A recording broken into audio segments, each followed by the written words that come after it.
शांति।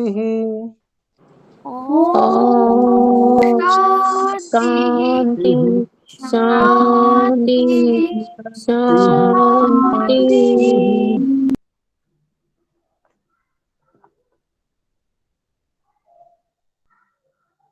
ओम।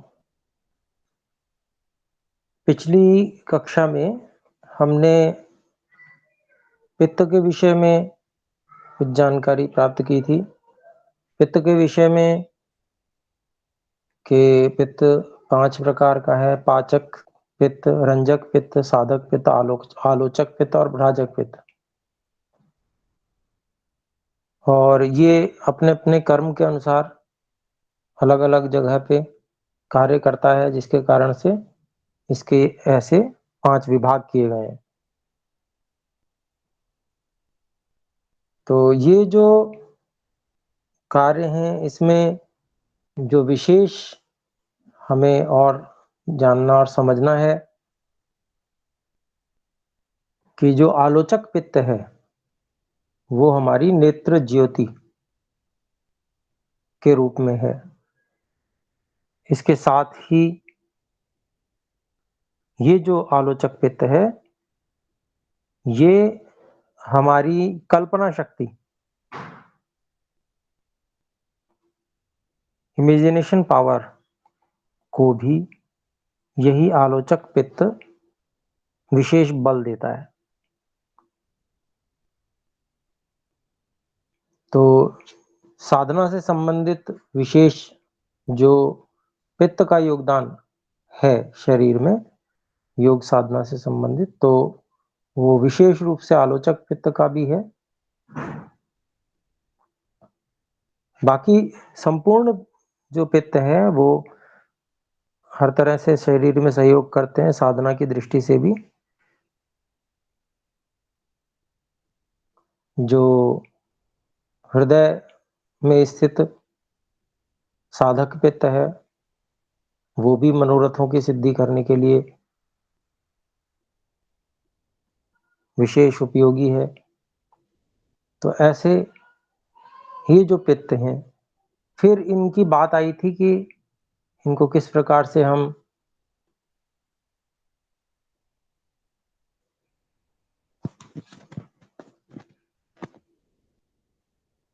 किन गुणों के द्वारा ये प्रकोप को प्राप्त होता है और किस प्रकार से इसको नियंत्रित किया जा सकता है। तो हम पहले एक बार एक श्लोक भी पढ़ चुके हैं।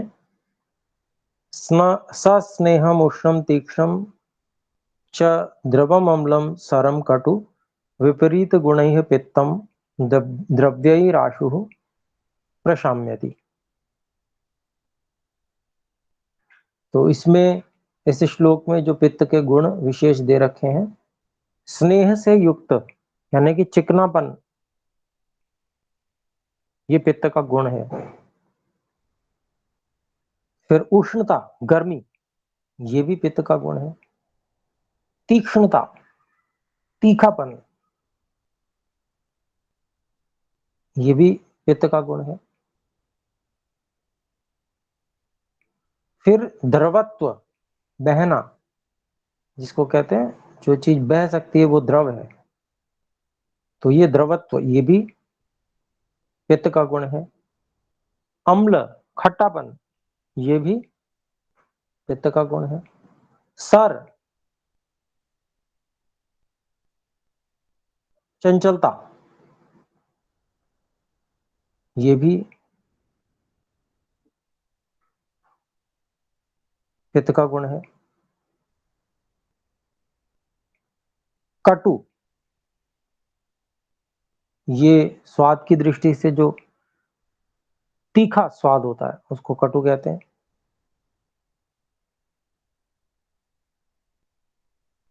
तो ये जो गुण हैं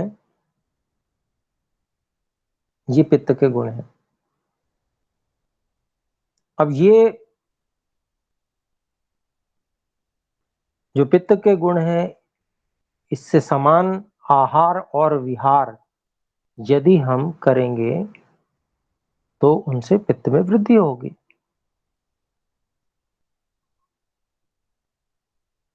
और अगर हमें इनको नियंत्रण करना है तो इनके ठीक विपरीत गुणों को हम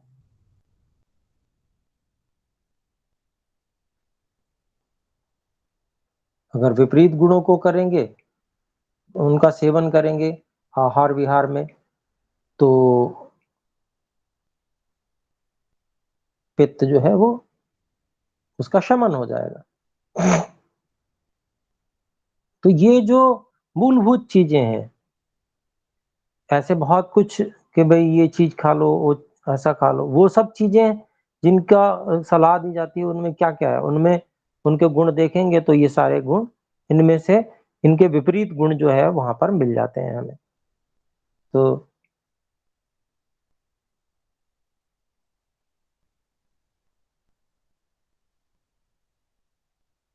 तो ये जो स्नेह युक्त होना है, ये स्नेह युक्त होना एक कहा है सस्नेहम। तो स्नेह युक्त होना मतलब कुछ चिकनापन इसमें है।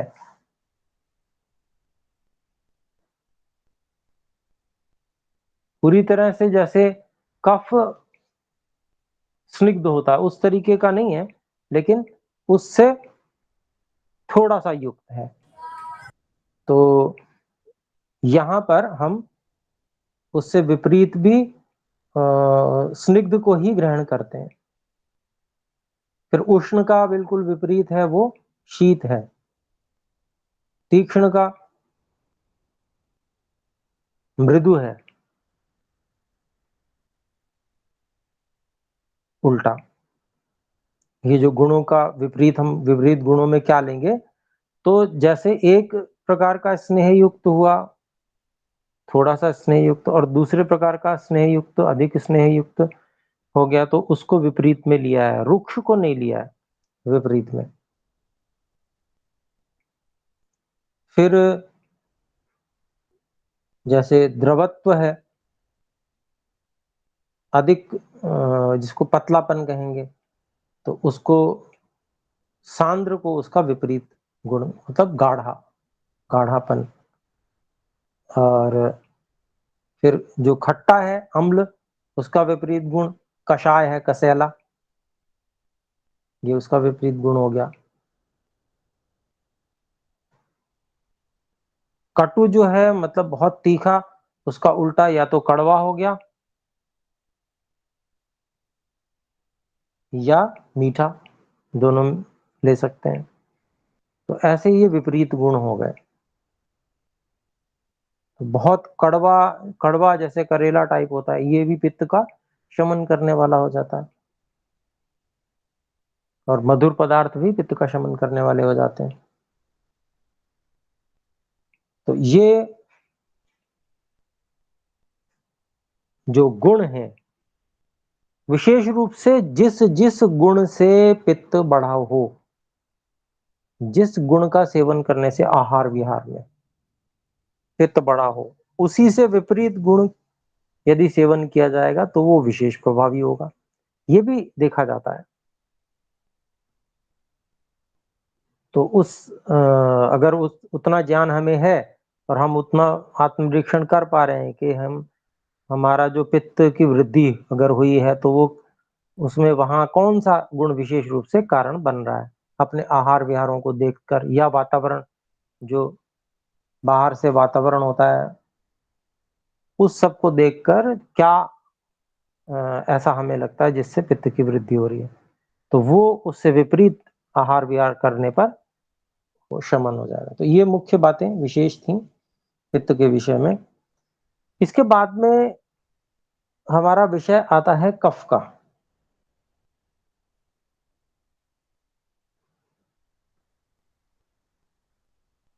तो जो कफ है उसमें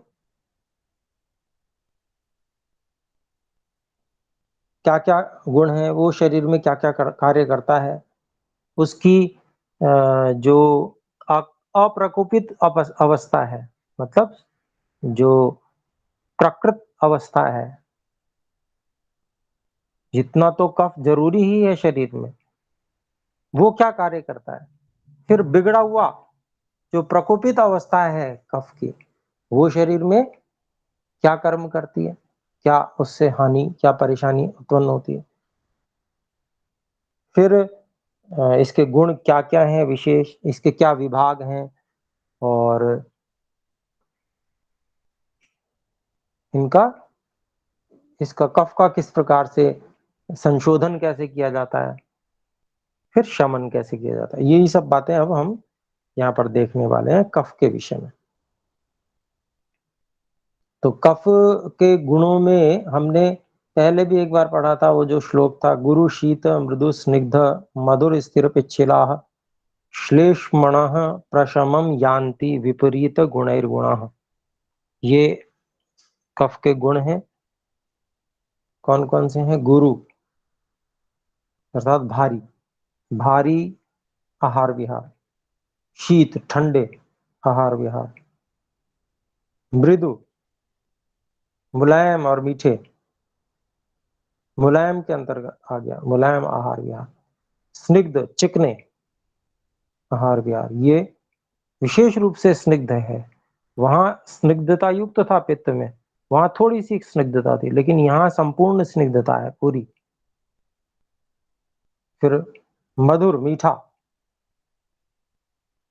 आहार विहार, स्थिर आहार विहार यानी कि जिसमें गति ना हो, ऐसे आहार विहार वाला, और पिच्छिल, पिच्छिल अर्थात जो लिबलिबा सा गुण होता है, जिसमें अधिक काफी चिकनापन भी होता है और चिपचिपापन भी हल्का सा होता है, इसको पिच्छिल कहते हैं। तो ये जो गुण है वो कफ के गुण हैं, और इन गुणों से, यही गुण अगर आहार विहार में सेवन किए जाते हैं तो कफ बढ़ता है, और अगर इनके विपरीत गुणों का सेवन किया जाता है तो शमन होता है। इसको हम अभी और इस पे ध्यान देंगे। तो क्या शरीर में इसके कर्म हैं जो ये कफ बढ़िया ढंग से जो काम करता है, जो शरीर में आवश्यक है। तो ये जो कफ है वो दृढ़ता लाता है शरीर में, और शिथिलता भी लाता है। कफ ही पुष्टि करता है,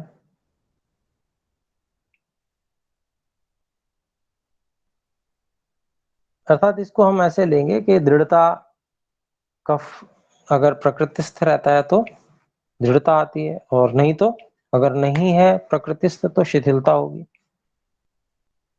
कफ ठीक से काम कर रहा है तो पुष्टि होगी, अगर कफ ठीक नहीं है तो व्यक्ति दुबला हो जाएगा, कृश हो जाएगा, कृशता आ जाएगी। यदि कफ ठीक से काम कर रहा है तो उत्साह रहेगा शरीर में, और अगर बिगड़ रहा है तो आलस्य रहेगा। शरीर में वीर्यवत्ता रहेगी, और संतानोत्पत्ति सामर्थ्य रहेगी अगर कफ ठीक है तो, उचित काम कर रहा है। नहीं तो नपुंसकता हो जाएगी। इससे विपरीत अगर कफ ठीक से काम नहीं कर रहा है तो, कफ ठीक से काम कर रहा है तो व्यक्ति की ज्ञान की स्थिति अच्छी रहेगी, और अगर ठीक से काम नहीं कर रहा है, बिगड़ रहा है, तो अज्ञान मोह की स्थिति बनेगी।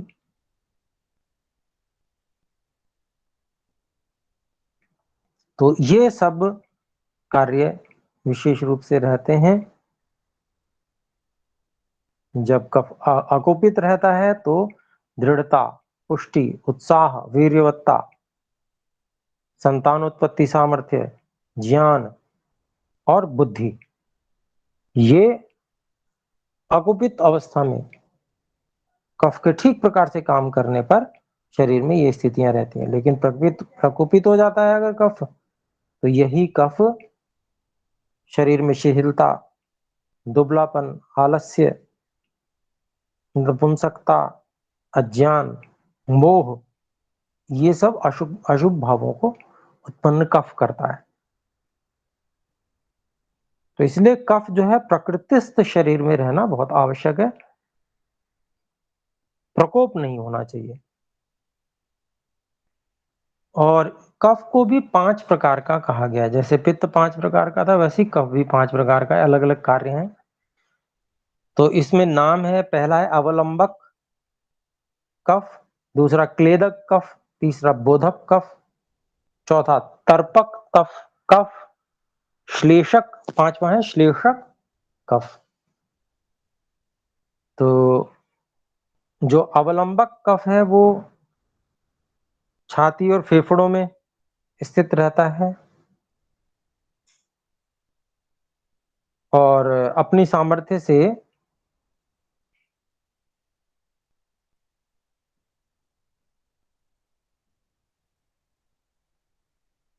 अन्न और वीर्य के साथ मिलकर हृदय और अन्य कफ के स्थानों का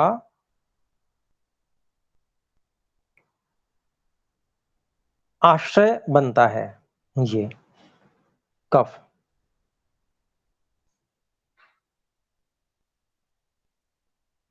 तो इसी कारण से आश्रय बनने से इसको अवलंबक कहा जाता है।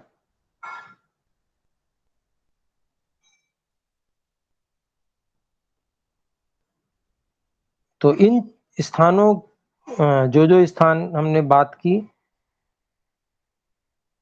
जैसे ये कंठ के नीचे जो स्थान है और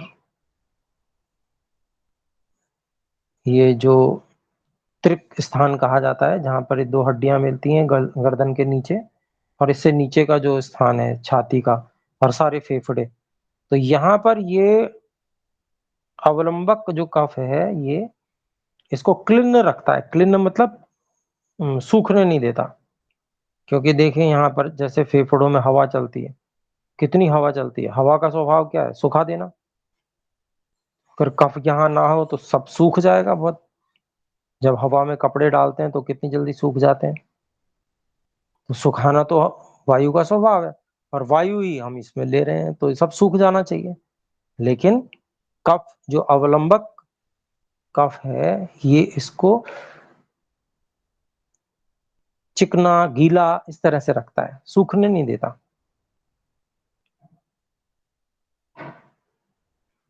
ऐसे ही आमाशय भी यहीं पर है, इसी स्थान पर छाती के पीछे।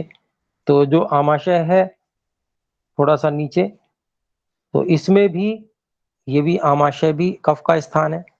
यहाँ पर भी ये जो कफ है वो अन्न को गीला करने का काम करता है, अच्छी प्रकार से गीला करता है। फिर पित्त भी है वो स्थान, पित्त का भी स्थान है वहां पर, लेकिन कफ का भी स्थान है। क्योंकि आमाशय में तो वात पित्त कफ तीनों का ही स्थान रहता है। तो कफ का भी ये स्थान है आमाशय।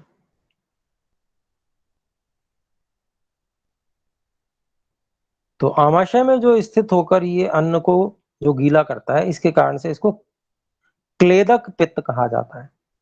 तो दूसरा, पहला अवलंबक था जो मुख्य रूप से छाती में और फेफड़ों आदि में कार्य करता था। ये जो आमाशय में कार्य करता है ये क्लेदक पित्त है, क्लेदक कफ है, क्षम्यता, क्लेदक कफ। फिर बोधक कफ होता है। तो बोधक कफ जो है वो हमारी जीभ में स्थित होकर जो विभिन्न रस हैं उनको अच्छी प्रकार से ज्ञान कराता है। तो ये कफ ही है, इसमें जिह्वा इसका स्थान है। और जो ये पाचक जो लार इत्यादि है वो भी इसमें सम्मिलित है। तो ये बोधक कफ के रूप में है। फिर इसके बाद में बोधक के बाद में हमारा तर्पक कफ है। तर्पक कफ जो है वह सिर में स्थित रहकर आंखों आदि जो इंद्रियां हैं इनको तृप्त करने का कार्य करता है, क्योंकि आंखों का जो मुख्य कार्य है वो तेज से होता है, अग्नि से होता है, पित्त से होता है। आलोचक पित्त की जिसकी चर्चा की थी, तो आलोचक पित्त तो जो पित्त है वो तो जलाने का काम करता है, तो उसका संतुलन कैसे बनेगा कि वो कार्य भी हो जाए जो अग्नि से सिद्ध होने वाला है, और जल जला जल जले भी नहीं, जलन भी ना हो। तो कफ जो है वहां पर भी कार्य करता है।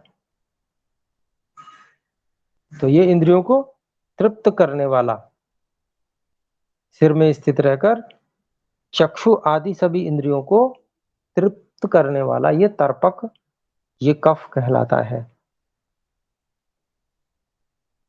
और फिर है श्लेषक, तो ये जोड़ों में रहता है, अस्थि की संधियों में श्लेषक कफ रहता है, अर्थात ये हड्डियों को घिसने नहीं देता।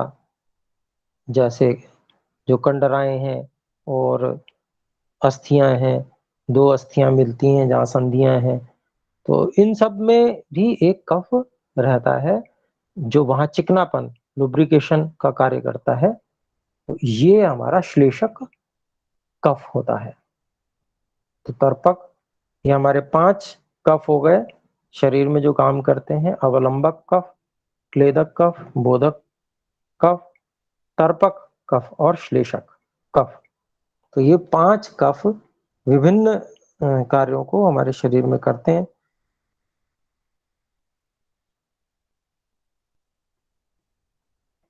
और अगर ये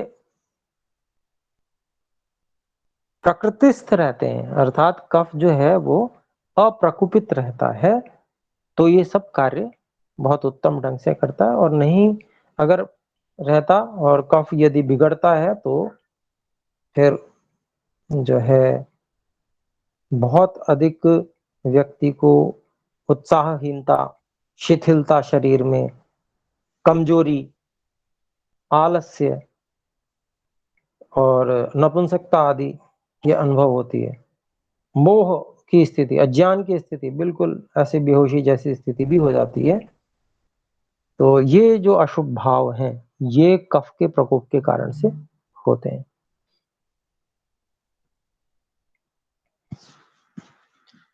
तो इनका जो कफ प्रकोप वो किस प्रकार से शांत किया जाए या कैसे शोधन किया जाए। शोधन जो होता है उसको निर्हरण भी कहते हैं। कफ का निर्हरण करना है मतलब निकालना, जो अतिरिक्त कफ है उसको निकाल देना, उसका आधिक्य को कम कर देना, उससे उसका प्रकोप शांत हो जाता है। तो वो कार्य जो है वो बलवानों के लिए होता है केवल। वात पित्त कफ इन तीनों का ही जो निर्हरण किया जाता है उसको शोधन भी कहते हैं, वो केवल बलवानों के लिए होता है। जिनका शरीर कमजोर है उनके ऊपर ये कार्य नहीं किया जाता। शरीर से जो बलवान है उनका जो है इन त्रिदोषों को कुछ ना कुछ कम करके और रोग पर नियंत्रण पाया जाता है। तो ऐसे ही कफ को भी, जिनका शरीर बलवान है तो उनको वमन कराकर, मुख्य सबसे वमन इसमें कारण है कफ को ठीक करने में, क्योंकि मुख्य सबसे अधिक स्थान जो है ये आमाशय और फेफड़े, ये कफ के सबसे प्रमुख स्थान है। साथ में सिर भी स्थान है कफ का वैसे तो उसके लिए शिरोविरेचन कराया जाता है। शिरोविरेचन में क्या होता है, कोई छींक आदि लाने वाली कोई वस्तुएं वो नाक के सामने फटक दी जाती हैं तो फिर छींक आनी शुरू हो जाती है, बहुत छींकें आती हैं, तो उससे सारा कफ जो सिर का है वो बाहर आ जाता है। अथवा इसी तरह के कुछ उपाय किए जाते हैं, नस्य आदि नाक में कुछ डाला जाता है, कोई तेल आदि का प्रयोग किया जाता है, उससे शिरोविरेचन होता है। ऐसे ही जो वमन की औषधियाँ, उल्टी कराने की जो औषधियाँ विशेष होती हैं, ये सामान्य वमन नहीं है। सामान्य उल्टी उँगली डाल के 2 उँगलियाँ डाल के और जो काग है कंठ में उसको दबाकर और उल्टी कराई जाती है, वो एक सामान्य हो गया। ये केवल वो नहीं है, बल्कि ये मदन फल नाम से, मैन फल कहते हैं इसको, इसका काढ़ा बनाकर उसका सेवन किया जाता है। उसका अनुपात विशेष होता है, जो वैद्य के निर्देशन में ही होता है, और उसका सेवन करने पर कफ का उत्क्लेश होता है, अर्थात कफ विभिन्न स्थानों से आमाशय में एकत्रित होने लगता है, फेफड़ों और इस मुख्य रूप से आमाशय में एकत्रित होने लगता है। ये जो औषध है, इसका काम ही यही है कि पहले ये कफ को कफ के स्थानों से खींचकर आमाशय में लेके आ जाता है, और फिर उसके बाद में वेग से वमन होता है। कई वेग होते हैं, बहुत वेग, उसकी भी गिनती होती है। जैसे जो विरेचन है, उसमें पित्त का निर्हरण करना विरेचन से होता है, और विरेचन में उसकी संख्या होती है 20, 30 इत्यादि, इस तरह से दस्त लगते हैं।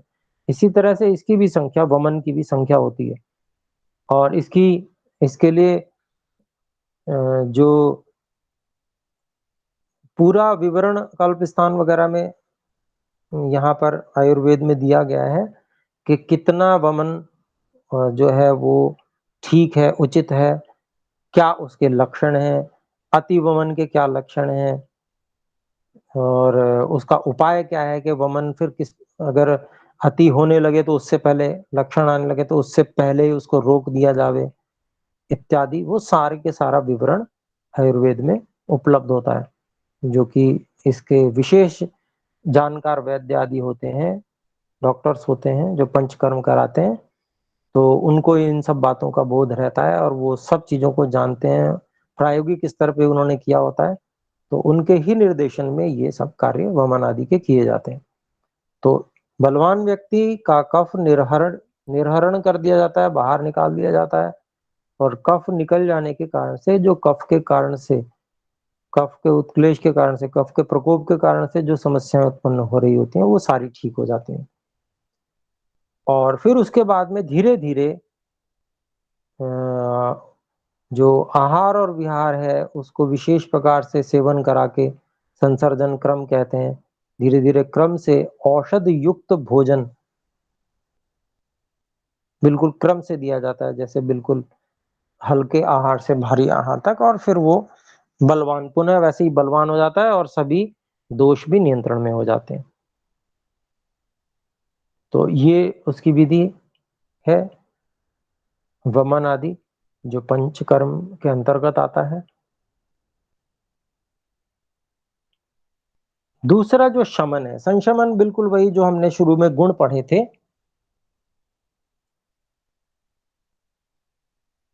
गुरु, शीत, मृदु, स्निग्ध, मधुर, स्थिर और पिच्छिल। ये इन गुणों का सेवन करने से, इन गुणों से युक्त आहार विहारों को करने से कफ बढ़ेगा, और इनसे विपरीत जो गुण हैं, तो वो क्या है? जैसे गुरु का विपरीत हो गया लघु, हल्के आहार,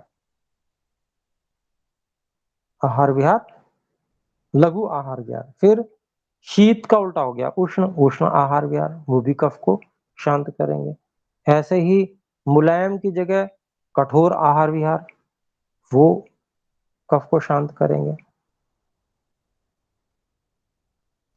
फिर हमारा स्निग्ध है, तो स्निग्ध की जगह रुक्ष आहार विहार, वो रुक्ष जो होंगे वो कफ को शांत करेंगे। और मधुर तो बढ़ाता है कफ को। इससे विपरीत जो कटु इत्यादि का सेवन है, अर्थात तीखे आहार विहार, तो वो जो विपरीत गुण के अंतर्गत हुआ, तो कफ को शांत करते हैं। ऐसे ही स्थिर आहार विहार की जगह थोड़े से चल आहार विहार, वो भी कफ को शांत करेंगे। पिच्छिल के स्थान पर जो विशद हैं तथा जो पिच्छिल नहीं है, ऐसे आहार विहार, वो कफ को शांत करते हैं। तो यहां पर भी बिल्कुल वही बात है कि हमको ये देखना पड़ेगा कफ का प्रकोप किस कारण से हुआ है। कहीं ना कहीं अति होती है, किस गुण की अति हुई है हमसे, या हमसे हुई है, या ऐसा वातावरण ही है बाहर से उस प्रकार का हो जाता है, देश ऐसा हो जाता है कि जहां पर ऐसा स्वभाव से ही वातावरण बन गया। तो हमें ये पता लगना चाहिए कि कफ के प्रकोप का कारण क्या है। वो हम ही को पता चल सकता है विशेष रूप से, क्योंकि हम आहार विहारों का सेवन स्वयं ही कर रहे हैं। तो ये जानने की सामर्थ्य हमारे अंदर होनी चाहिए, और जब ये जानने की सामर्थ्य हो जाती है तो हम फिर उसके ठीक विपरीत आहार विहार का सेवन थोड़ा बढ़ा लेते हैं और उससे शमन हो जाता है। जी, तो कुछ पूछना चाहते हैं रूपा जी, पूछ सकते हैं। जी आचार्य जी, जैसे बच्चों में ना जैसे कफ जम जाता है, जैसे हम डॉक्टर के पास जाते कहते हैं कि कफ जमा हो गया, तो उसके लिए भी क्या यही जो आप बोल रहे हो बड़ों के लिए वही वैसे ही करना होता है? जी जी जी बिल्कुल, लेकिन मात्रा कम रखते हैं उसमें, औषध आदि जो होती हैं उसी तरह से होती हैं, लेकिन संशमन विशेष रूप से बच्चों के लिए ही किया जाता है, संशोधन नहीं किया जाता छोटे बच्चों का भी। तो वो संशमन के लिए वही हमको ये ध्यान रखना पड़ेगा कि क्या क्या कारण बने, उसके विपरीत व्यवहार हम करते हैं थोड़ा थोड़ा सा। तो जी, 5 माता साल को का पता, 5 साल का बच्चा 5 साल का है। जी जी जी बिल्कुल, तो वो उसके विपरीत ही हमको देखना पड़ेगा कि हमने क्या, या वातावरण के कारण से, या और क्या कारण ऐसे आहार हुए हैं जिसके कारण से कफ की वृद्धि हो रही है, और कफ, तो उसका संशमन किया जाएगा उसी उससे विपरीत आहार विहारों से। यही गुण है, बस इनको ही हमको ध्यान देना है, इसके विपरीत गुण कौन कौन से हैं और उनका हम उपयोग करेंगे। जी जी, तो आइए एक बार हम ओम का उच्चारण करते हैं।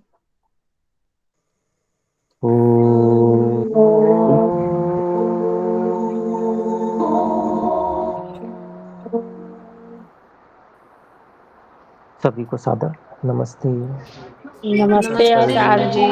नमस्ते जी। नमस्ते आचार्य जी।